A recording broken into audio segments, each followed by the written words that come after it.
지금부터 제282회 대전광역시 서구의회 제1차 정례회 개회식을 시작하겠습니다.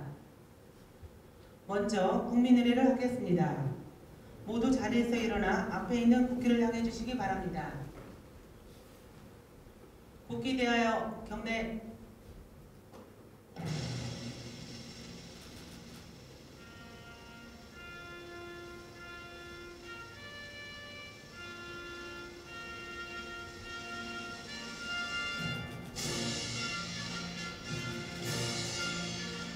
나는 자랑스러운 태극기 앞에 자유롭고 정의로운 대한민국의 무궁한 영광을 위하여 충성을 다할 것을 굳게 다짐합니다.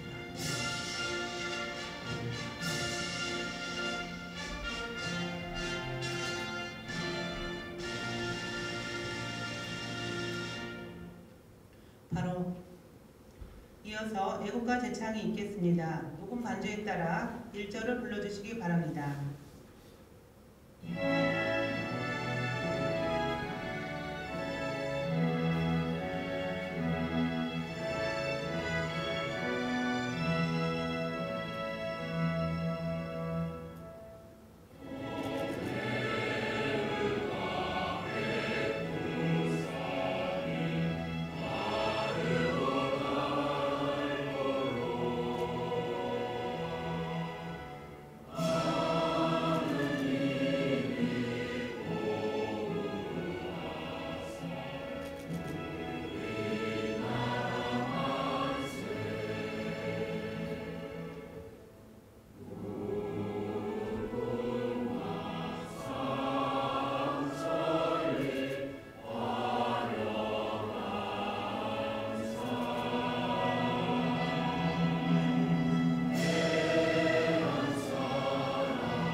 다음은 순국 선열과 호국 영령에 대한 묵념을 올리겠습니다.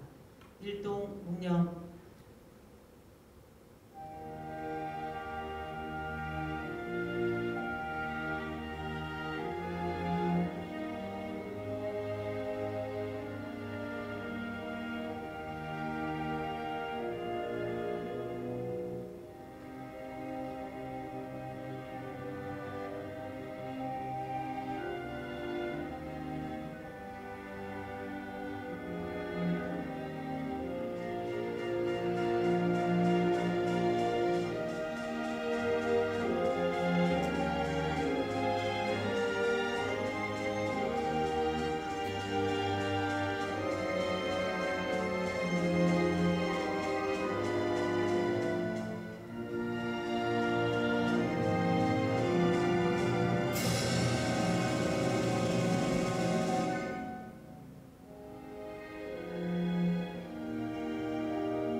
바로 모두 자리에 앉아주시기 바랍니다.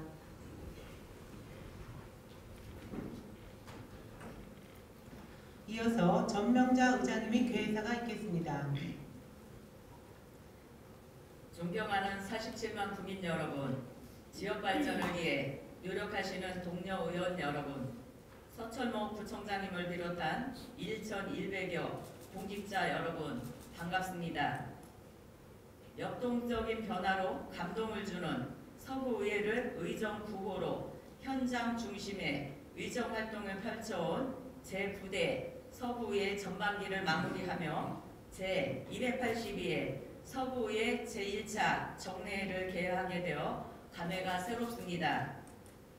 지난 2년 동안 서구의회는 구정의 동반자이자 견제와 감시자로서 국민의 뜻이 구정에 반영될 수 있도록 적극 노력하였습니다.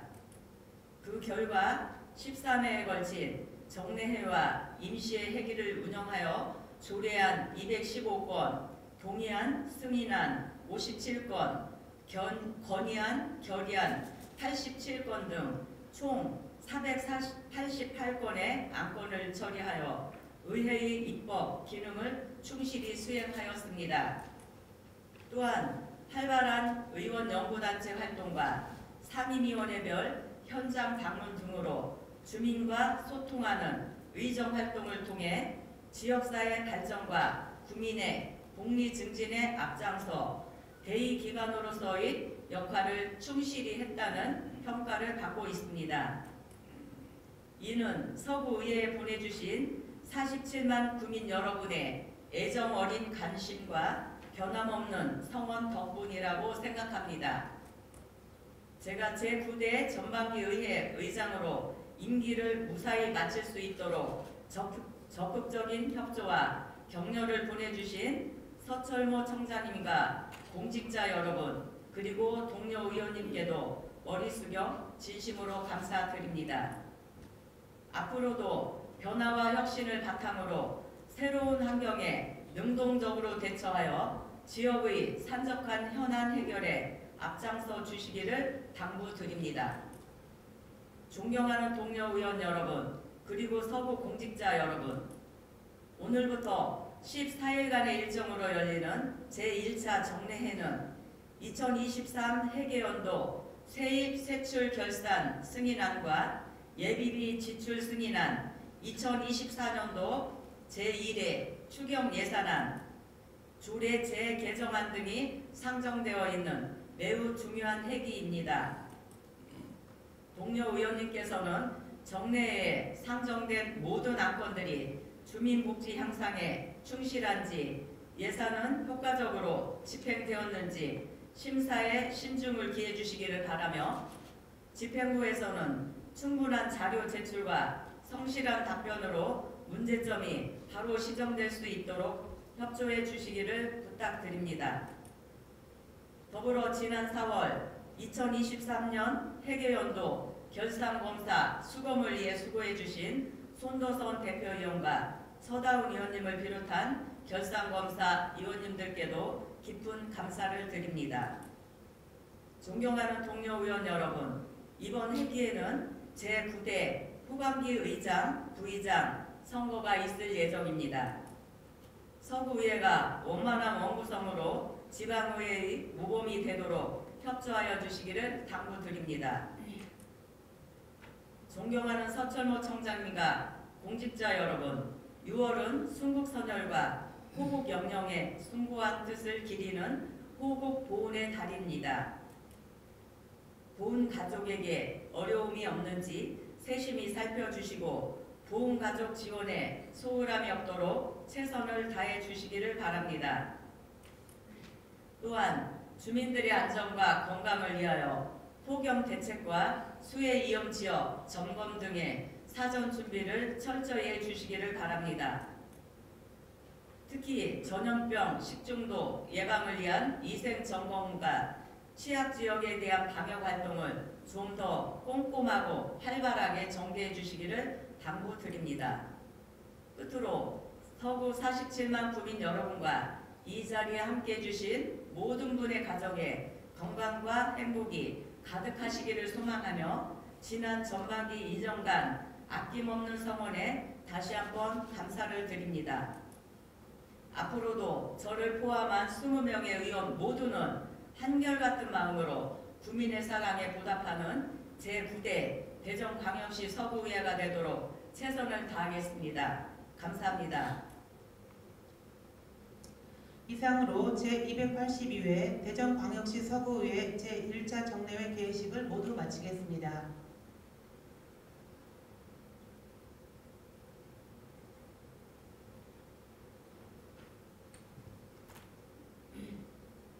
의석을 정돈해 주시기 바랍니다.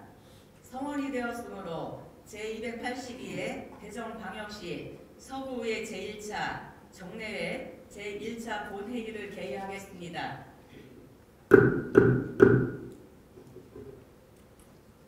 오늘 방청석에는 본회의 참관을 위해 의사모 회원 여러분께서 참석하셨습니다. 우리 구의회에 대한 관심과 성원에 감사드리며 여러분을 진심으로 환영합니다. 참고로 서지원 의원님께서는 금일 회의에 첨가서를 제출하셨습니다. 먼저 서구청 인사 발령에 따라 새로 부임된 구 간부 공무원에 대한 인사 소개가 있겠습니다. 인사 소개는 서철모 서구청장님께서 해주시겠습니다.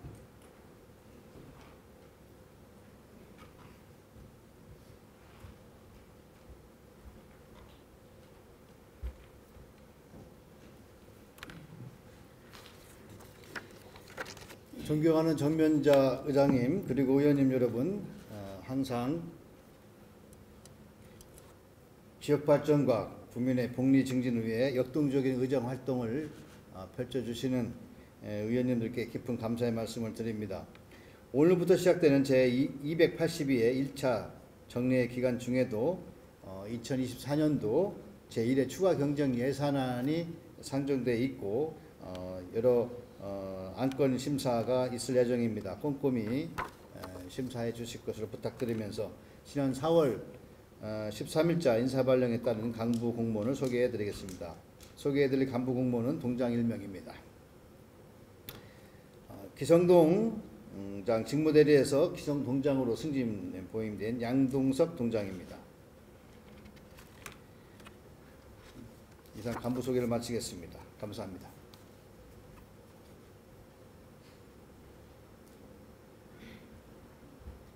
수고하셨습니다. 구정의 직책을 맡게 된 간부 공무원께 축하의 말씀을 드리면서 구정 업무 수행에 최선의 노력을 당부드리겠습니다.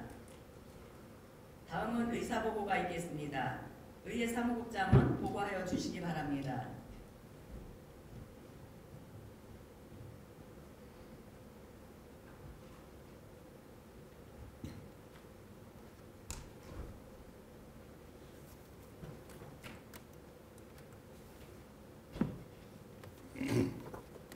예, 의회 사무국장 전재영입니다. 먼저 집회에 대하여 보고드립니다. 이번 제282회 서구의회 1차 정례에는 지방자치법 제53조 및 대전광역시 서구의회 기본조례 제21조에 따라 지난 5월 31일 집회 공고를 하고 오늘 집회를 갖게 되었습니다. 현재 출석 의원은 지방자치법 제72조와 73조에 의한 의사 및 의결 정족수에 달하고 있음을 보고드립니다. 다음은 안건 접수 및 해부 현황입니다. 정현석 의원으로부터 청소년 심리지원센터 설치 촉금 거리한 듯 23건, 구청장으로부터 2023 회계년도 세입세출 결산 승인안 등 17건, 총 40건의 안건을 접수하여 35건은 소관 상임위원회에 각각 해부하였고 5건은 금일 본회의에 부의하였습니다. 간략하게 보고드린 안건 해부 현황은 회의록에 상세하게 게재하도록 하겠습니다. 금일 부의 안건으로는 정현석 의원이 발의하고 14인이 찬성한 청소년 심리지원센터 설치 촉구 건의안, 최병선 의원이 발의하고 14인이 찬성한 난독증 아동 청소년 지원 학대 촉구 건의안, 홍성영 의원이 발의하고 13인이 찬성한 애국인 지원 정책 개선 촉구 건의안, 오세길 의원이 발의하고 13인이 찬성한 여성의 직업 선택의 자유와 자기 결정권을 보장하기 위한 근로기준법 제72조 개정 촉구 건의안과 구청장이 제출한 유니세프 아동 친화도시 추진 지방정부협의회 규약 변경 보고, 최미자, 서다운, 손도순, 최지연, 신혜영 의원으로부터 5분 자유 발언이 있습니다. 이상으로 보고를 마칩니다. 감사합니다.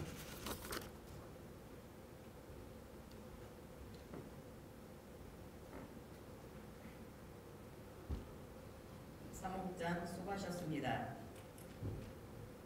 이어서 의사일정에 따라 회의를 진행하도록 하겠습니다. 의사일정 제1항 제282회 대전광역시 서구의회 제1차 정례회 회기 결정의 건을 상정합니다. 근본 임시 회기는 의회 운영위원회와 협의한 대로 오늘부터 6월 20일까지 14일간으로 하고자 하는데 이의 없으십니까? 없습니다. 이의가 없으므로 이번 제282회 제1차 정례회 회기는 6월 7일부터 6월 20일까지 14일간으로 결정되었음을 선포합니다.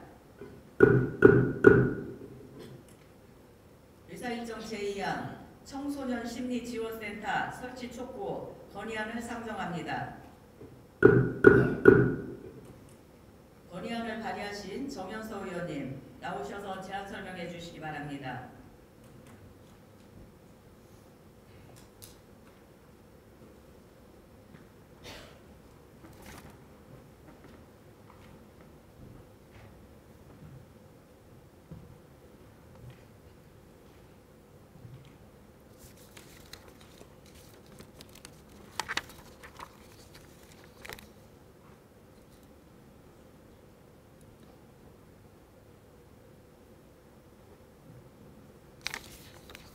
가수원동, 도안동, 관저 1, 2동, 기성동 지역구 출신 정현서 의원입니다.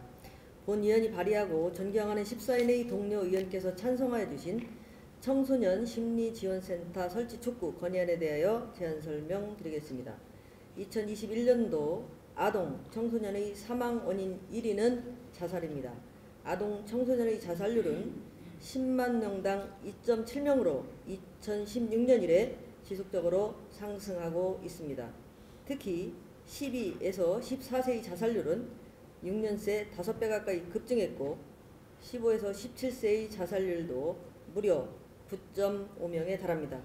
자살률은 마음 건강의 척도로 이를 뒷받침할 자료는 여러 곳에서 확인할 수 있습니다. 2019년부터 2022년 상반기까지 우울증과 불안장애 진료를 받은 아동 청소년은 총 21만 명으로 집계되었습니다. 2019년에는 5만 명이었으나 2022년에는 상반기에만 4만 7천여 명으로 파악되면서 우울증과 불안장애 진료를 받는 아동 청소년은 지속적인 증가 추세에 있습니다. 우리 지역도 예외는 아닙니다. 대전 지역 청소년의 심리적 외상 후 스트레스 장애 경험 확률은 성인보다 7배가 넘는 수준으로 나타나고 있습니다. 앞선 내용처럼 상당수의 청소년이 마음 건강의 어려움을 겪다가 자살로 생을 마감하고 있는 것입니다. 청소년기는 아이가 어른으로 성장하는 과도기로 급격하게 신체, 정신적인 변화를 맞는 시기입니다. 가정과 학교에서는 관계에 따른 혼란과 불안을 느끼며 사회에서는 입시 체제와 과도한 경쟁으로 인한 스트레스를 감내해야 할 진통인 양 경험하고 있습니다. 서구는 중부권 최대 학원가를 품고 있는 만큼 다른 지역보다 많은 청소년을 목격할 수 있습니다. 학교와 학원 또는 학원에서 학원으로 이동하며 편의점에서 끼니를 때우는 아이들, 길거리와 카페에서 전전하는 아이들의 모습이 애잔한 기억으로 남아 있습니다.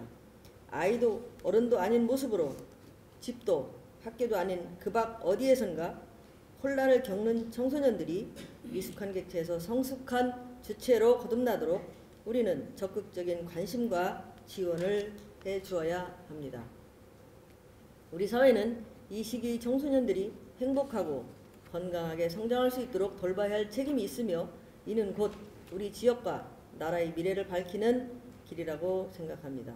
흔들리며 꺼져가는 여린생의 안타까움을 다시 한번 상기하고 현안에 대한 적극적인 대응이 필요합니다. 참고할 사례도 있습니다. 서울시 강남구는 전국 최초로 청소년 심리지원센터 사유심을 2021년 4월 개소에 운영하고 있습니다. 이는 대한민국 서비스 만족 대상을 수상했을 뿐 아니라 이용자들의 95% 이상이 만족한 만큼 우리 지역 청소년들의 마음 건강을 지켜줄 정책으로 좋은 본보기가 되리라 생각됩니다. 우리 서구에도 든산동 학원가 일대에 청소년 심리지원센터가 있어서 청소년들이 학원과 학교 사이에 잠시나마 들러 마음의 쉼을 찾을 수 있다면 그로 인해 청소년들이 마음 건강을 돌보고 심리적 위기 상황을 예방할 수 있다면 자살률을 낮출 뿐 아니라 청소년 문제에 따른 사회적 비용 절감과 건강한 지역사회 조성에도 기여할 수 있을 것입니다. 이에 본 의원은 우리 지역 청소년들을 위해 개방된 휴식 놀이 공간을 마련하고 그 안에서 다양한 프로그램과 활동을 제공할 수 있는 청소년 심리지원센터를 설치해 줄 것을 강력히 건의드립니다. 이상으로 청소년 심리지원센터 설치 촉구 건의안을 원하는 대로 채택하여 주실 것을 당부드리면서 제안 설명을 마치겠습니다. 감사합니다. 정연서 의원님이 제안 설명한 건의안에 대하여 질의하실 의원님 계시면 질의해 주시기 바랍니다. 정연서 의원님 수고하셨습니다.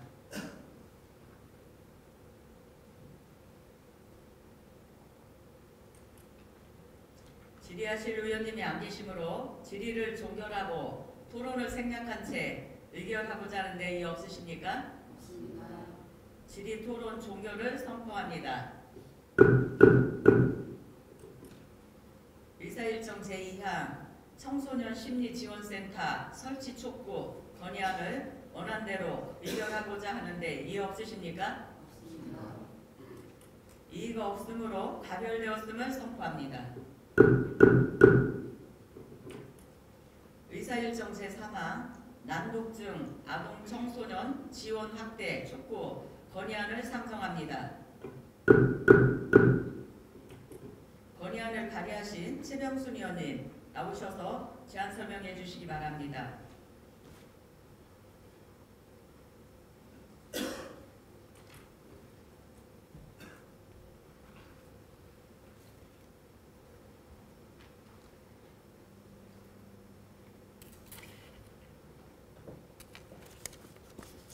복소 도마 1, 2동 정림동 지역구 국민의힘 최병순 의원입니다. 본 의원이 발의하고 존경하는 14인의 동료 의원께서 찬성해 주신 난독증 아동 청소년 지원 확대 촉구 건의안에 대하여 제안 설명드리겠습니다. 난독증이란 듣고 말하는 데는 어려움이 없는 사람이 단어를 정확하고 유창하게 읽거나 철자를 인지하지 못하는 증세로서 학습 장애의 일종입니다. 단어를 이해하는 데 어려움을 겪거나 발음을 자주 틀리는 등의 증상이 나타날 수 있으며 학습의 어려움을 유발하고 심한 경우 일상생활에서의 우울증으로 이어지기도 합니다. 지난 2016년 전국 초등학교를 대상으로 시행된 난독증 선별 검사에서는 전국 초등학생 중 23,500여 명이 난독증 관련 증상을 보였습니다. 이 조사에서 난독 증상을 보인 대전 지역 초등학생 수는 615명으로 전체 인원에 비해 비율은 낮지만 절대적 수치는 적지 않게 나타난 바 있습니다. 이에 대전은 2016년부터 대전광역시 교육청 난독증 학생 지원 조례를 제정하였고 초등학교 저학년을 대상으로 매년 60명씩 전문기관을 연계하여 난독증 전문 치료를 지원하며 방학을 이용해 20여 명의 학생에게 한글 문해 교육을 집중적으로 지원하고 있습니다. 하지만 난독 문제의 해결을 위해서는 더욱 강화된 지원 정책이 필요합니다. 공교육 차원에서 난독증 학생들을 지원하는 것은 바람직하지만 매년 80명 대외 아이들을 지원하는 것으로는 충분하지 않습니다. 지난 몇 년간 다양한 요인에 의한 기초학력 저하 문제와 함께 난독증으로 어려움을 겪는 학생도 증가했을 것으로 추정되기 때문입니다. 타 지자체의 사례를 보면 서울시의 경우 난독증 지원을 받는 학생 수는 3년 만에 8배 이상 늘었습니다. 예산 부족으로 대기만 100명에 달할 정도로 수요가 급증하고 있습니다. 부산시 또한 지원 대상이 1년 만에 2배가량 증가하여 올해는 지원 수요를 100명 늘리고 예산을 확대 편성하였습니다. 이에 더해 치료 지원 횟수의 확대 또한 필수적입니다. 보통 난독증의 경우 차시당 30회 정도의 치료가 이루어지는데 일회성의 단기간 치료로는 난독증을 완전히 개선시키기에는 부족하여 서울시는 최대 4차시, 부산시는 학생이 난독증에서 벗어날 때까지 지원하고 있습니다. 이런 추세에 맞추어 우리 대전도 충분한 예산을 투입하여 지원 인원과 지원 횟수를 대폭 확대해야 합니다. 또한 초등학생뿐만 아니라 난독증 치료의 사각지대에 놓여있는 아동 청소년들을 위한 체계적인 지원 정책을 마련해야 합니다. 현재 대전은 저학년 초등학생 위주로 난독증 진단과 치료를 지원하고 있습니다. 난독증은 평생 지속되는 문제이므로 전 연령대에 걸친 체계적인 지원이 필요합니다. 대전 또한 난독증 지원 대상을 중고등학생까지 확대해야 하고 특히 교육복지의 사각지대가 되기 쉬운 학교 밖 청소년의 난독증 문제에 대해서도 특별한 관심을 기울여야 합니다. 이에 대전광역시 서구의회는 난독증으로 어려움을 겪는 대전의 모든 아동 청소년들이 적절한 치료와 교육을 받을 수 있기를 기대하며 대전시와 교육청에 다음과 같이 건의합니다. 하나, 보다 나은 난독증 아동 청소년이 적기에 치료를 받을 수 있도록 난독증 진단 및 치료 지원 사업의 예산을 확대하라. 하나, 난독증 치료의 사각지대를 없애기 위한 체계적인 지원 정책을 마련하고 난독증 진단 및 치료 지원 대상을 중고등학생과 학교 밖 청소년까지 확대하라. 이상으로 난독증 아동 청소년 지원 확대 촉구 건의안을 원안대로 채택하여 주실 것을 당부드리며 제안 설명을 마치겠습니다. 감사합니다. 지병순 의원님이 제안 설명한 건의안에 대하여 질의하실 의원님 계시면 질의해 주시기 바랍니다. 지병순 의원님 수고하셨습니다.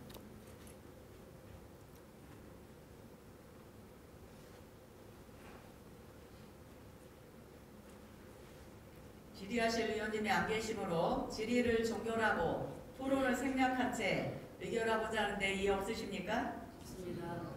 질의 토론 종결을 선포합니다. 미사일정 제3항 난독증 아동 청소년 지원 확대 촉구 건의안을 원안대로 의결하고자 하는데 이의 없으십니까? 없습니다. 이의가 없으므로 가결되었음을 선포합니다.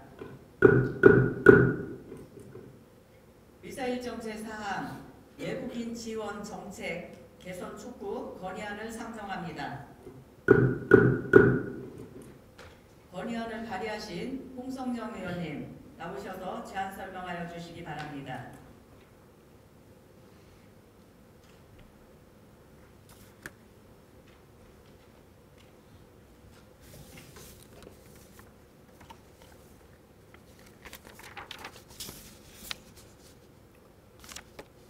둔산 1, 2, 3동 지역구 출신 홍성영 의원입니다. 본 의원이 발의하고 존경하는 13인의 동료 의원께서 찬성하여 주신 외국인 지원 정책 개선 촉구 건의안에 대하여 제안 설명드리겠습니다. 작년 2월 통계청은 OECD 회원국 중 최하위인 출산율 0.78명을 발표하여 우리 사회 곳곳에 큰 반향을 일으켰습니다. 만약 이 출산율이 세대에 걸쳐 지속된다면 100만 명인 특정 세대의 손자녀는 약 15만 2천 명이 됩니다. 겨우 3세대에 걸쳐 세대별 인구는 약 85%나 줄어드니 국가 존립 위기의 경각심마저 자아냅니다. 한편 작년 통계청에서 발표한 보고서는 현재 5,200만 명인 우리나라의 인구가 2070년에는 3,800만 명으로 감소하지만 80억 명인 세계 인구는 103억 명으로 증가할 것을 전망했습니다. 본 의원은 이 대목이 현재 외국인 지원 정책을 개선하고 적극적인 이민 정책을 마련할 필요성을 있음을 시사한다고 생각합니다. 저출산 고령화 사회위원회가 발표한 인구구조 변화와 대응 방안 역시 핵심 과제 중 하나로 외국 인력 유치 규제 완화 및 체계적 이민 정책 수립을 제시했습니다. 이민청 신설의 골자로 국회에 발의된 정부조직법 일부 개정 법률안 또한 이와 같은 논지를 이어가고 있습니다. 외국인 지원 또는 이민 정책에 대한 부정적인 시각이 있는 것도 사실이나 경제활동 인구, 즉 노동력이 국가 경쟁력에 미치는 영향력을 고려한다면 외국인 정책이 주요 정책 과제로 논의되는 것은 불가피합니다. 우리 시에 등록된 외국인 주민은 과거 10년간 꾸준히 증가해 왔습니다. 또한 대전은 다른 지역 대비 외국인 과학기술 인력이 집중된 경향도 뚜렷합니다. 최근 5년 전국 17개 시도 중 외국인 과학기술 인력의 비중은 대전이 서울 다음으로 높으며 외국인의 연평균 소득 또한 전국에서 두 번째로 높습니다. 외국인 주민을 위해 대전시는 외국인 주민 지원 조례, 외국인 시정 참여회 조례 등 외국인 지원을 위한 입법과 정책을 펼치고 있지만 그들의 유입을 기대하는 인구 정책의 일환으로는 다소 부족한 실정입니다. 일례로 대전시는 어린이집을 다니는 외국인 영유아에게 보육료를 지급하고 있지 않습니다. 이는 영유아 보육법에 그 지원 대상이 대한민국 국적으로 규정했기 때문입니다. 일부 지자체에서 조례와 시책을 통해 외국인 영유아의 어린이집 보육료를 지급하고 있는 것에 비추면 대전시의 적극성이 아쉬운 부분입니다. 지난 5월 서울시는 미래 도시 경쟁력 선점의 취지로 외국인 주민 정책 마스터 플랜을 발표했습니다. 대전시 또한 그간 포용적 관점으로만 접근했던 기존의 외국인 정책에서 탈피하여 적극적인 외국인 주민 지원 정책과 이민 장려 또는 유인책을 펼칠 필요성이 있습니다.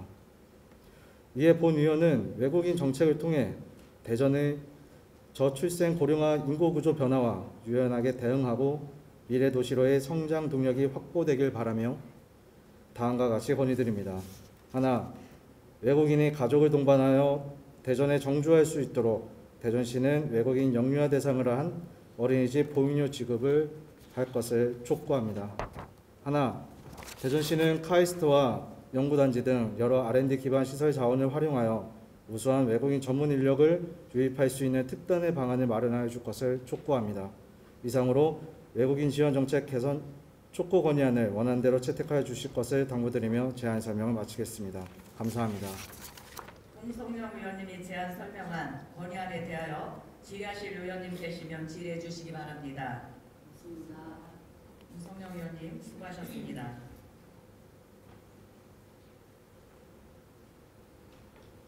질의하실 의원님이 안 계시므로 질의를 종결하고 토론을 생략한 채 의결하고자 하는데 이의 없으십니까? 없습니다. 질의 토론 종결을 선포합니다. 의사일정 제4항 외국인 지원 정책 개선 촉구 건의안을 원안대로 의결하고자 하는데 이의 없으십니까? 없습니다. 이의가 없으므로 가결되었음을 선포합니다.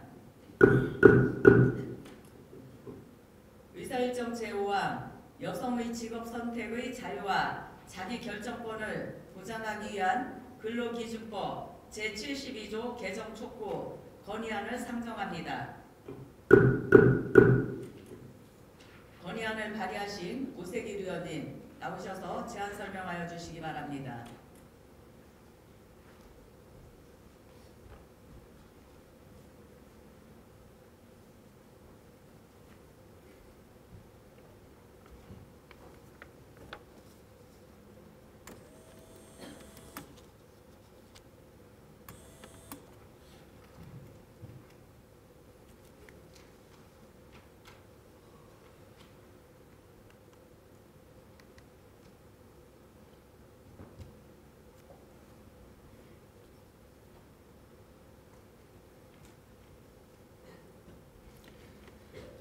변동, 교정동, 가장동, 내동 지역구 출신 국민의힘 오세길 의원입니다.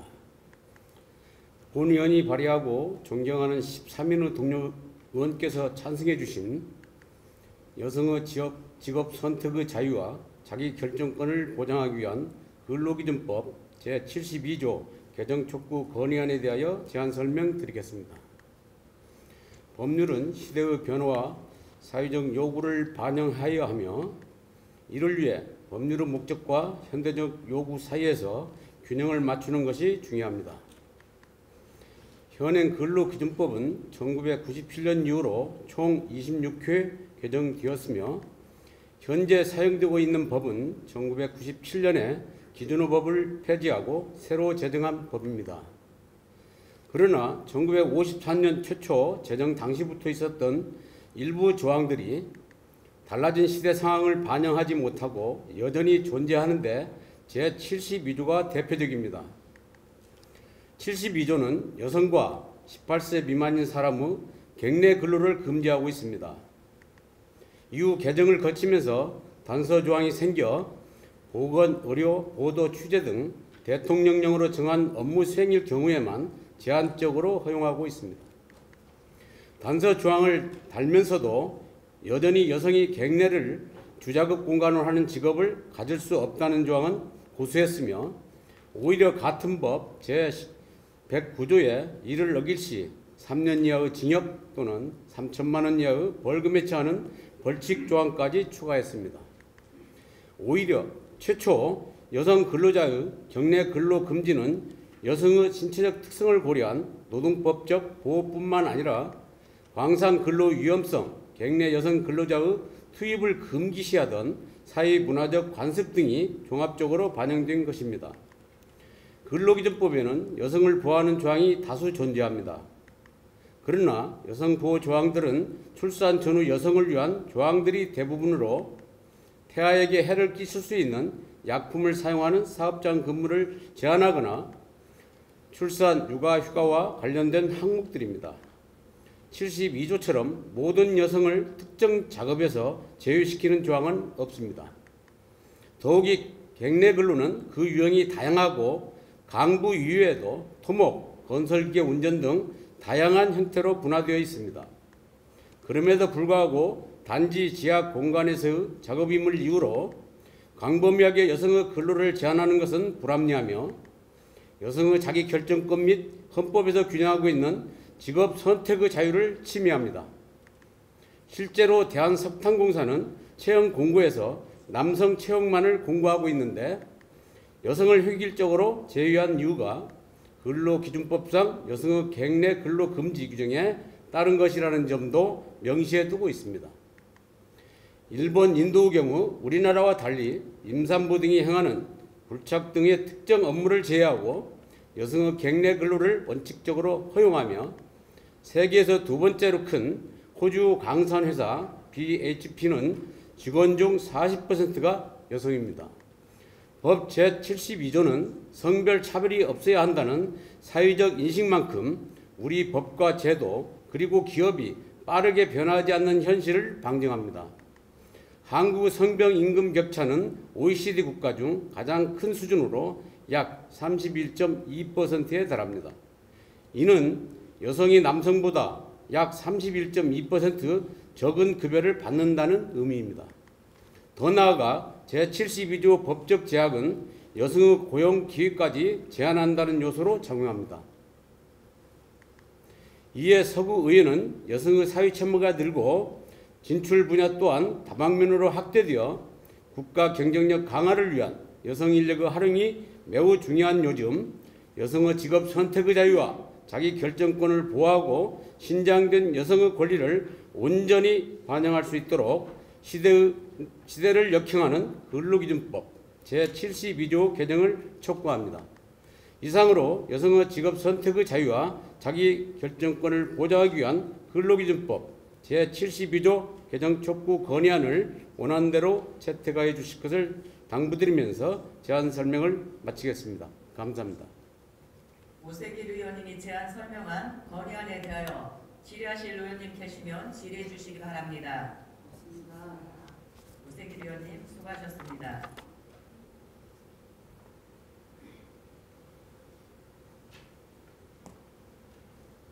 질의하실 의원님이 안 계시므로 질의를 종결하고 토론을 생략한 채 의결하고자 하는 내의 없으십니까? 없습니다. 질의 토론 종결을 선포합니다. 의사일정 제5항 여성의 직업선택의 자유와 자기 결정권을 보장하기 위한 근로기준법 제72조 개정 촉구 건의안을 원안대로 의결하고자 하는 내의 없으십니까? 없습니다. 이의가 없으므로 가결되었음을 선포합니다. 다음은 의사일정 제6항 유니세프 아동친화도시 추진 지방정부협의회 규약 변경 보고의 건을 상정합니다. 주민복지국장께서는 나오셔서 보고하여 주시기 바랍니다.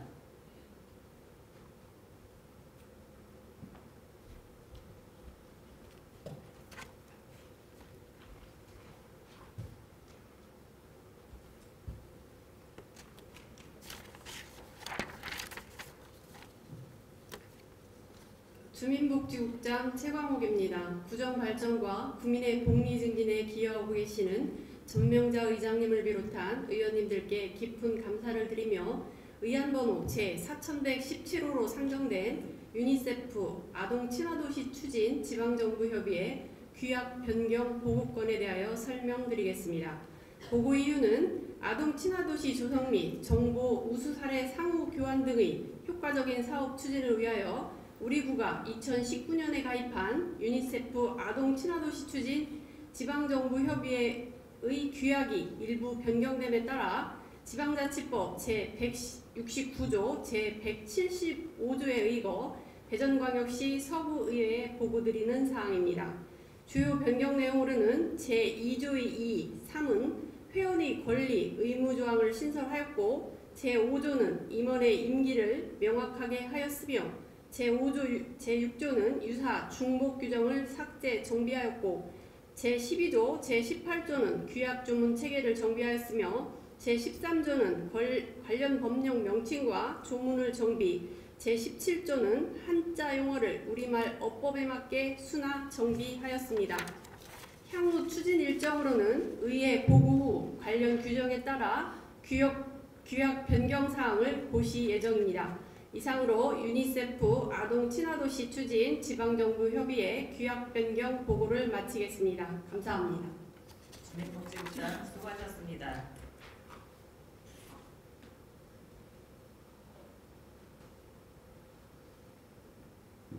의사일정 제7항 휴회권을 상정합니다.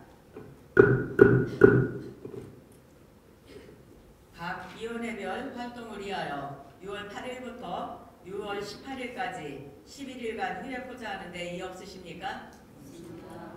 이의 없으므로 가결되었음을 선포합니다. 이어서 5분 자유발언을 신청하신 최미자 의원님께서는 발언대로 나오셔서 발언하여 주시기 바랍니다.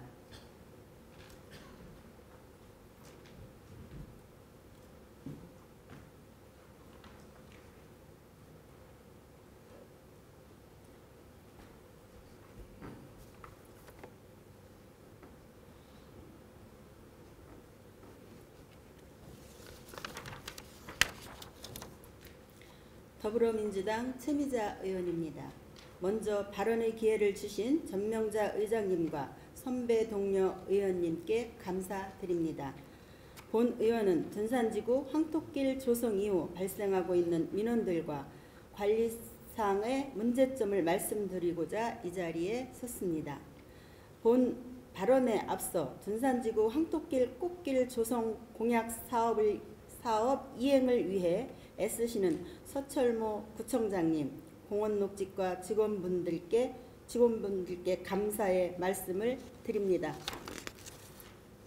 둔산지구 황토길 꽃길 조성 사업은 노후화된 아파트 단지 주변의 완충 녹지대를 활용하여 주민들에게 힐링 공간을 제공하고 계절 꽃나무 식재를 통해 아름다운 경관을 조성하는 등 많은 긍정적인 효과를 가져왔습니다. 총 7개 구간 약 13km에 달하는 황토길은 주민들 사이에서 큰 호응을 얻고 있습니다. 그럼에도 황토길 조성 이후 관리상의 문제점이 도출되고 이에 따른 주민들의 민원이 여러 제기되고 있습니다. 우측 상단의 화면을 봐주시기 바랍니다. 화면에 보이듯 일부 벤치는 부서지거나 무성한 잡초에 둘러싸여 제 기능을 못한 채 방치되어 있었고 노후되고 녹슨 운동기구는 주민들이 이용하지 못한 채 전시되어 있습니다. 또한 미끄럼 방지를 위해 깔아놓은 매트들은 헐고 삭았을 뿐만 아니라 황토길 곳곳에는 쓰레기와 오물이 발견되어 주민들의 눈살을 찌푸려 드리기도 합니다. 나아가 일부는 토사가 유출되어 노출된 날카로운 자갈들로 주민들이 맨발로 걷지 못하는 등 황토길 본연의 기능은 점차 감소하고 있습니다. 특히 수정타운 샘머리 아파트 1원과 가람아파트 남선공원 1원에 이르는 4호 구간의 경우엔 2023년도 하반기 황토길 꽃길 조성 사업을 시작하여 올해 3월 준공된 바 있습니다. 만족길, 행복길로도 명칭된 4호 구간은 근본 사업에만 특별조정교부금 약 4억 8천만 원의 예산이 투입되고 주민 설명회까지 거쳐 진행된 가장 최근의 사업임에도 불구하고 앞서 말한 관리상 소홀이 나타나고 있다는 점은 매우 아쉽습니다. 본 의원은 황토길의 적정한 유지 관리를 통해 이와 같은 문제를 해결하기 위해서는 정기적인 관리와 점검 체계 구축이 필요한 것으로 생각합니다. 관리 위탁 또는 동자생단체 및 노인 일자리 등을 적극 활용하여 구간마다 관리 주체를 정하거나 주민들이 직접 관리에 참여할 수 있는 프로그램을 도입함으로써 주민들 스스로 황토길에 애착을 갖고 관리하도록 유도하는 방안도 고안해 볼 수 있을 것입니다. 그뿐만 아니라 정기적인 계획을 통해 황토길 및 주변 시설물을 점검하고 정비 교체해 주시기를 설정해야 합니다. 주민들의 민원에 뒤따른 급급한 행정이 아니라 주민들 민원보다 앞서가는 촘촘한 행정이 필요합니다. 서구의 변화를 끌어내고 계시는 구청장님, 서구 공직자 여러분, 둔산지구 황토길은 주민들이 운동하는 힐링 공간이자 삼삼오오 모여 소통하는 공동체 공간입니다. 주민 만족도가 높은 만큼 서구 공직자분들의 노고를 주민들은 큰 기쁨을 얻고 있습니다. 그러나 이 공간이 지속적으로 유지하기 위해서는 철저한 관리가 필수적인 만큼 둔산지구 황토길에 대한 체계적인 관리 방안을 마련해 주실 것을 촉구합니다. 주민 불편을 해소하고 모두가 안전하고 쾌적하게 이용할 수 있는 황토길이 되기를 간절히 바라며 이상 5분 자유 발언을 마칩니다. 끝까지 경청해 주셔서 감사합니다. 신희자 의원님 수고하셨습니다.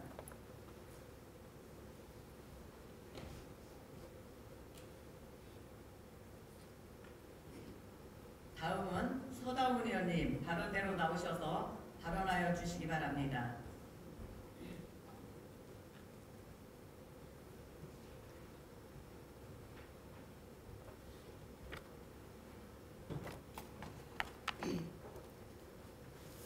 존경하는 전명자 의장님, 선배 동료 의원 여러분, 더불어민주당 갈마 1, 2 용산방동 지역구 출신 서다운 의원입니다. 본 의원은 오늘 5분 발언을 통해 악성 민원에 대한 공무원 보호 강화 대책에 대하여 말씀드리고자 합니다.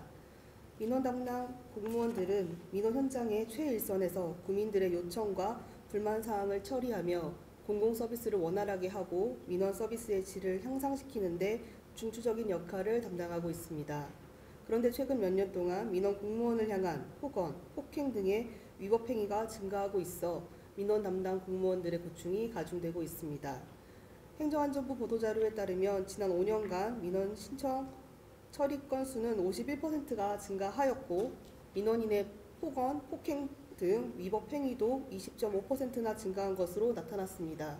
또한 악성 민원으로 인한 사건, 사고도 연이어 일어나고 있습니다. 지난 3월 도로 긴급보수 및 피해 보상과 관련하여 김포시 담당 공무원이 극심한 민원에 시달리다 극단적 선택을 하였고, 지난달에는 청주시에서 행정처분에 불만을 품은 민원인이 강목으로 공무원을 폭행한 사건까지 발생하였습니다. 이러한 문제를 해결하기 위해 지난 5월 2일 정부는 악성 민원 방지 및 민원 공무원 보호 강화 대책을 발표하였습니다. 민원 통화 시 욕설 등이 포함된 경우 통화를 종료할 수 있도록 하며 악성 민원 전담 대응 조직을 구축하여 기관 차원의 대응을 강화하는 등 악성 민원 대응 및 올바른 민원 문화 정착까지 다양한 정책을 제시하였습니다. 우리 구에서도 지난 4월 민원 처리 담당자 보호 종합 대책을 발표하여 시행 중으로 최근 구 홈페이지 및 청내 조직도에서 공무원의 이름과 사진을 비공개로 전환하였고, 민원 창구 가림막을 안전 유리로 교체하였으며 민원 담당 공무원의 바디캠 보급 확대에도 노력을 기울이고 있습니다. 그러나 대부분의 대책들은 악성 민원에 의해 공무원의 피해가 발생한 후에 대응 방안이 많아 민원 담당 공무원들은 여전히 근무 환경의 열악함 속에서 정신적 트라우마에 시달리고 있습니다. 악성 민원을 줄이기 위해서는 근본적으로 민원 공무원에 대한 인식 개선이 선행되어야 할 것입니다. 민원 공무원에 대한 존중이 부족한 사회적 분위기를 개선하기 위해 민간협력 캠페인을 실시하고 포스터, SNS 등 다양한 매체를 활용한 홍보활동을 통해 상호 존중 문화를 확산시키는 등 인식 개선을 위해 적극적으로 노력해야 합니다. 또한 지난 5월 안전한 근무 환경을 조성하기 위해 서구의 강력한 의지를 반영하여 우리 구에 악성민원 전담팀을 구성한 만큼 향후 악성민원 전담팀의 역할이 매우 중요하다고 생각합니다. 전담팀의 내실 있는 운영으로 악성민원의 예방과 실효성 있는 대책을 마련하여 강력한 대응 의지를 보여주고 민원인과 공무원 간의 원활한 소통 및 상호 존중하는 민원 문화가 정착될 수 있도록 공무원 보호를 위한 실질적인 방안 발굴을 위해 적극적으로 노력해 주실 것을 당부드립니다. 이러한 노력을 통해 공무원들의 사기가 높아지고 보다 안전한 업무 환경에서 효율적인 대민 행정을 통해 공무원과 주민 모두가 행복하고 더욱 발전해 나가는 서구가 될 수 있도록 최선을 다해 주시기를 바라며 이상으로 5분 발언을 마치도록 하겠습니다. 경청해 주셔서 감사합니다. 서장훈 의원님 수고하셨습니다.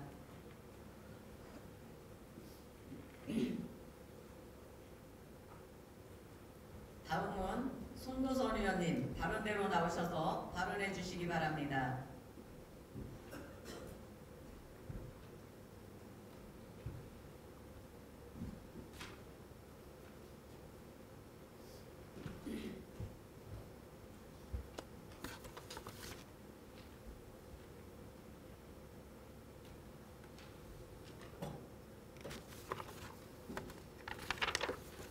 월평 123 만년동 지역구 손도선 의원입니다. 존경하는 전명자 의장님과 선배 동료 의원 여러분, 그리고 구정발전을 위해 노력하시는 서철모 구청장을 비롯한 일천여 공직자 여러분, 본 의원은 오늘 어르신을 위한 경로당 주 5일 점심식사 제공 정책의 신속한 시행을 촉구하고자 합니다. 보건복지부는 지난 3월 발표한 건강하고 행복한 노후 대책의 후속 조치 일환으로 5월 1일부터 경로당 이용 어르신이 주 5일까지 단계적으로 식사를 확대 제공받을 수 있도록 추진하겠다고 발표하였습니다. 65세 이상 고령자가 전체 인구의 20%를 넘고 초고령 사회의 진입이 내년으로 예상되는 가운데 경로당은 어르신들이 주당 평균 3.2회 이용할 정도로 가장 손쉽게 사용할 수 있는 노인복지시설입니다. 그러므로 단계적으로 확대될 경로당 주 5일 식사 제공 정책은 일상생활에서 식사 준비가 어려운 어르신들에게 직접적으로 체감이 될 수 있는 좋은 정책이 될 것입니다. 현재 전국의 약 6만 9천 개의 경로당 중에서 식사를 제공하고 있는 경로당은 약 5만 8천 곳으로 일주일에 평균 3.4일 식사를 제공받고 있습니다. 우리 구의 경우 경로당은 총 214개소로 그중 189개소에서 급식을 실시하고 있으며 급식 인원은 평균 20명으로 경로당마다 월 20만 원의 부식비를 지원받아 운영하고 있기에 주 5일 급식은 현실적으로 어려운 상황입니다. 반면 올해 전국 최초로 경로당 주 5일 점심 식사가 전면 시행된 제천시의 경우 경로당을 이용하는 대다수가 고령인 것을 감안해 사회 서비스형 일자리로 경로당 복지 도우미를 파견하여 하루 평균 2,100여 명에게 점심을 제공할 수 있었고 어르신들의 사회적 고립감 해소와 건강 증진에 큰 도움이 되고 있으며 만족도 설문에서 98.5%의 긍정적인 평가를 받았다고 합니다. 서울시의 경우 7월부터 단계적으로 경로당 주 5일 점심 제공 시행을 발표하였으며 양복 부식비 17억 원과 중식 도우미 30억 원 등 총 47억 원의 추가 경정 예산을 편성하였습니다. 또한 사전 수요조사 결과 현재 주 5일 점심을 제공 중인 경로당 818개소를 포함한 총 2,792개소의 경로당에서 점심 제공 확대를 희망하는 것으로 나타나 어르신들의 기대가 얼마나 큰지 알 수 있습니다. 그러나 우리 대전은 아직까지 이렇다 할 움직임이 없어 해당 정책이 언제 시행될지, 어떤 방식으로 운영되어지는지 등 구체적인 사항을 물어보시는 어른들이 많아 담당 부서의 세심한 검토가 필요할 것입니다. 경로당 점심 식사는 단순한 밥 한 끼의 의미를 넘어 어르신들을 경로당으로 이끄는 매개체의 역할을 수행하는 것이며, 고립감을 느끼는 어르신들에게 소통을 통한 사회적 교류와 활동 촉진으로 우울증 예방과 심리적 안정감을 주는 긍정적인 파급 효과를 거둘 수 있을 것입니다. 더 나아가 노인 빈곤, 자살, 고립감 등의 사회 문제를 해결하기 위한 중요한 기반이 될 것으로 기대됩니다. 따라서 해당 정책이 우리 사회에 깊숙이 자리매김할 수 있도록 시작 단계인 지금 급식 도우미의 효율적인 배치는 물론 더 나아가 영양사, 조리사와 같은 전문적인 인력 배치 등을 고려해야 합니다. 보건복지부의 연간 8%에서 11%의 백미 추가 지원, 보조금 관리에 관한 법률 시행령 개정을 통한 경로당 내 냉난방비, 양복비의 국비 집행 잔액을 지방비인 부식비로의 사용, 그리고 대전시의 경로당 운영비 증액을 통하여 정부와 대전시 그리고 서구가 함께 경로당 주 5일 점심 제공을 이루어낼 수 있을 것이라 생각됩니다. 타 지자체의 모범 사례를 반영하여 도입 초기의 혼선을 최소화하고 어르신들이 만족할 수 있는 우리 구만의 경로당 점심 제공 모델을 만들어 신속히 시행하여 주실 것을 촉구합니다. 주민복지 향상을 위한 구청장님과 관계 공무원분들의 적극적인 관심과 노력에 감사드리며 앞으로 주민을 위한 좋은 정책을 지속적으로 발굴하여 주실 걸 당부드리면서 5분 자유 발언을 마치겠습니다. 경청해 주셔서 감사합니다. 전도선 의원님 수고하셨습니다.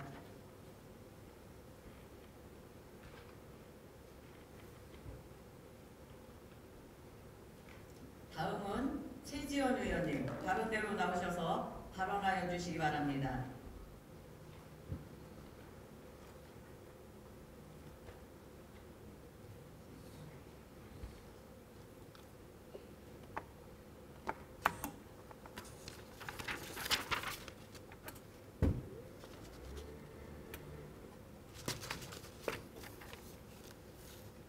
존경하는 전명자 의장님, 선배 동료 여러분, 가수원 간저일리 기성 도안동 지역구 출신 더불어민주당 최지원 의원입니다. 아시는 바와 같이 본 의원은 제278회 임시회에 안전사각지대 해소를 위한 CCTV 설치 촉구 5분 자유 발언을 하였으며, 이번 제282회 제1차 정례에는 방법용 CCTV 설치 관련 조례안을 발의하였습니다. 이처럼 국민의 안전한 생활과 범죄 예방을 위해 노력하는 본 의원은 계속해서 일어나는 공동주택의 사건 사고에 신속하게 대응하기 위한 공동현관 프리패스 도입 검토를 촉구하기 위해 이 자리에 섰습니다. 공동현관 프리패스란 마치 고속도로의 하이패스처럼 긴급 출동 시 경찰관이 무선 리모컨을 사용해 수신기가 설치된 아파트 공동현관을 신속히 열고 통과할 수 있게 하는 시스템을 의미합니다. 우측 상단 화면을 함께 봐주시기 바랍니다. 최근 1년간 대전 서부경찰서 관내 범죄 통계 분석 결과를 보면 공동현관 차단기가 설치된 공동주택의 112 신고 건수가 2,466건에 달하고 있습니다. 유형으로 보면 살인 등 강력범죄는 전체 대비 40%, 폭력범죄 38%, 절도범죄 16%를 차지하는 것을 확인할 수 있었습니다. 특히 폭력범죄 안에는 가정폭력 또한 포함되어 있어 실제 공동주택 내에서 범죄가 많이 발생하고 있음이 데이터로 확인되었습니다. 구체적으로 말씀드리자면 제 지역구인 가수원, 관저 1, 2, 기선, 도안동을 예시로 들어보겠습니다. 관저 1, 2동을 관할하는 구봉지구대 소속 지역경찰관들의 최근 공동현관 프리패스 관련한 설문조사 결과를 소개하고자 합니다. 서부경찰서 범죄예방대응과에서 관내 지구대 이 설문조사를 시행한 사유는 최근 공동주택에 거주하는 주민이 증가하고 있다는 것입니다. 또 관련 범죄 또한 지속적으로 증가하고 있으나 자체 보안시설 강화로 인한 출입 지연 문제가 발생하고 있는 실정입니다. 다시 한번 우측 상당 화면을 봐주시기 바랍니다. 구체적인 설문 결과를 말씀드리자면 전체 응답자의 70%가 공동현관문 차단시설에 의한 신고 출동 지연 경험이 있다고 합니다. 또 출동 지연을 경험한 적이 있다면 어떤 방법으로 출입 가능했는지에 대한 설문 결과는 매우 충격적이고 특단의 대책이 필요하다는 생각입니다. 전체 응답자 중 68%가 경비원에게 연락을 하거나 동행하였고 그 다음 순으로는 18%가 우연히 출입하는 입주민을 따라 들어갔다는 것입니다. 그리고 9%는 출동 시 신고자와 직접 통화, 호출했다고 답하였으나 더 우려되는 것은 경찰에 따르면 이 경우 신고자에게 2차 피해가 발생할 확률이 더 높다고 합니다. 마지막 5%는 출동, 경찰관이 평소 알고 있던 비밀번호를 입력했다고 합니다. 최근 가정폭력, 아동학대, 학교폭력, 교제폭력, 스토킹 등 강력범죄가 증가하는 추세에서 우리의 생명과 안전을 지켜줘야 하는 사법, 경찰관들의 출동 시스템의 현 주소입니다. 물론 개인의 사생활 및 보안도 매우 중요합니다. 다만 이 문제를 우리가 공론화를 통해 지역 입주민 대표, 지역 경찰관, 기초단체 모두가 함께 대안을 마련해보자는 취지입니다. 신고한 피해자가 지푸라기라도 잡는 심정으로 신고하였으나 출동 지연으로 불미스러운 일이 발생하지 않길 바라는 마음으로 간곡히 호소드립니다. 한 번 더 우측 상당 화면을 봐주시기 바랍니다. 전국 최초로는 서울 중구에서 이 제도를 도입했고 최근에는 충남 최초로 천안시에서 도입하였습니다. 이 제도를 도입한 기초단체 및 관할 경찰서의 취지 다를 게 없습니다. 오직 긴급 출동에 대해 신속 출동하여 현장 대응력을 높여 범죄 예방을 하자는 취지입니다. 따라서 본 의원은 이러한 문제점을 해결하기 위하여 우리 서구에서도 경찰서 및 공동주택과 협력하여 공동현관 프리패스 도입 검토를 촉구합니다. 운영 방식 또한 앞서 올린 것처럼 입주자 대표, 지역 대표, 관할 경찰서, 협의체 운영을 통해 운영 방식부터 예산 배정까지 주민과 함께 지혜를 모으자는 뜻입니다. 공동현관 프리패스의 도입은 국민들의 안전을 보장하는 데 큰 역할을 할 것입니다. 국민들은 경찰이 언제든지 신속히 출입할 수 있다는 사실만으로도 큰 안도감을 느낄 것입니다. 이는 국민들의 삶의 질을 향상시키고 서구의 치안 수준을 한층 높이는 결과를 가져올 것입니다. 국민의 생명과 안전을 지키는 것은 지자체의 가장 본질적이고 중요한 책무입니다. 협의를 통한 공동연관 프리패스 도입 검토를 통하여 더욱 안전하고 안심할 수 있는 서울을 조성하는 데 적극적으로 힘써 주시기를 바라면서 이상으로 5분 자유 발언을 마치겠습니다. 경청해 주셔서 감사합니다. 최지원 의원님 수고하셨습니다.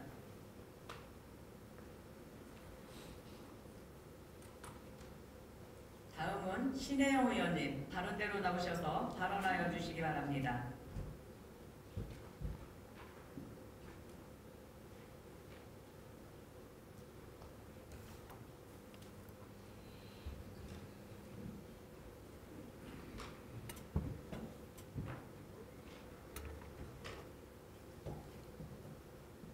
안녕하십니까. 둔산 1, 2, 3동 지역구 출신 더불어민주당 신혜영 의원입니다. 대전시와 시애틀시는 1989년 문화교류 및 교육 촉진을 위해 자매도시 협력관계를 맺었습니다.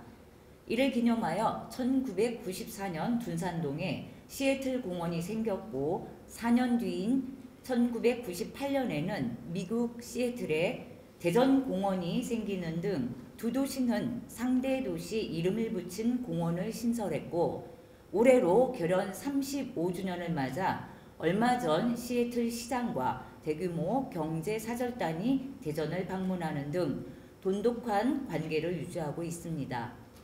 시애틀 공원은 규모가 큰 공원은 아니지만 지역 주민들이 자연과 함께 휴식과 여가를 즐기는 중요한 공간이며 도심 속 녹지로서 주민들의 심신을 치유하고 커뮤니티를 형성하는 데 큰 역할을 하고 있습니다. 시애틀 공원은 물순환 선도도시 조성 사업으로 빗물 정원 조성, 식생수로 투수 포장 설치 등 저영향 개발 기법을 적용해 지속 가능한 환경을 조성하고 공원의 생태적 가치를 높였습니다. 조성 초기에는 습지에 각종 수변, 수생식물이 싱싱히 자라고 연못 속에는 금붕어가 헤엄쳐 다니는 등 풍요로운 생태 환경을 유지했습니다. 그러나 현재는 본 의원이 살펴본 바 습지 일부가 퇴적물이나 오염물질로 인해 모기 등 해충의 번식지로 전락한 듯 보였습니다.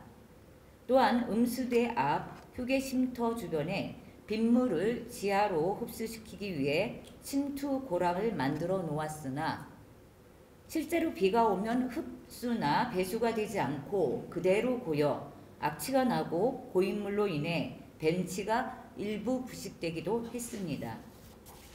물순환 시스템은 정기적인 청소와 관리, 지속적인 모니터링과 대응이 매우 중요합니다. 올 여름에도 극한 호우가 예상되는 상황에서 공원 내 유기물이 쌓이고 배수가 불량해지는 등 문제가 더 커지기 전에 시설물들의 유지 보수를 비롯한 선제적 대응이 필요합니다. 이 이외에도 공원 정자에 평상이나 데크가 없어 제대로 활용되지 못하고 있는 점, 공원 양 입구의 벤치가 드문드문 배치되어 있고 수량도 부족하여 겨울철 햇볕을 쬐려는 어르신들의 불편을 겪고 있는 점 등 공원의 곳곳의 세심한 정비와 개선을 부탁드립니다. 더불어 시애틀 공원은 한밭초등학교와 인접해 있어 학생들이 자주 공원으로 야외 수업을 나갑니다. 숲에서 자유롭게 책도 읽고 마음껏 자연을 체험하는 생태 놀이터로서 역할과 기능을 갖추어 어린이들에게 미래를 꿈꿀 수 있는 장소가 되어야 한다고 생각합니다. 또한 향후에는 공원 내에서 다양한 체험 활동이나 문화 행사 개최 등 단순한 휴식 공간을 넘어 자연과 문화를 연결하는 도시의 랜드마크로서 자리하고 점차 인접한 작은 생활권 공원들을 연결하여 커뮤니티의 활동을 활성화하는 등 도심 속 녹색 여가 공간으로 거듭날 수 있도록 함께 노력해 주시길 바랍니다. 대전시와 시애틀시의 우호 관계는 단순한 자매도시 이상의 의미를 지니며 시애틀 공원은 그 상징적인 공간입니다.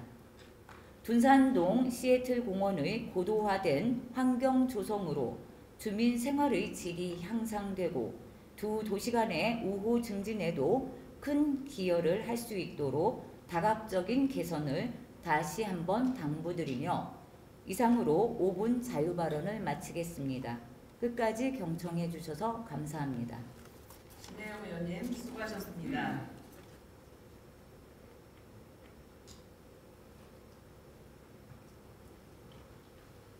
금해 본회의 회의록 서명 의원은 의원 성명 순대로 신현대 의원님, 신혜영 의원님 두 분께서 수고해 주시기 바랍니다. 이상으로 상정된 안건이 모두 처리되었으므로 오늘의 회의를 마치고자 하는데 이의 없으십니까? 없습니다. 수고들 하셨습니다. 제2차 본회의는 6월 19일 오전 10시에 개의하겠습니다. 산회를 선포합니다.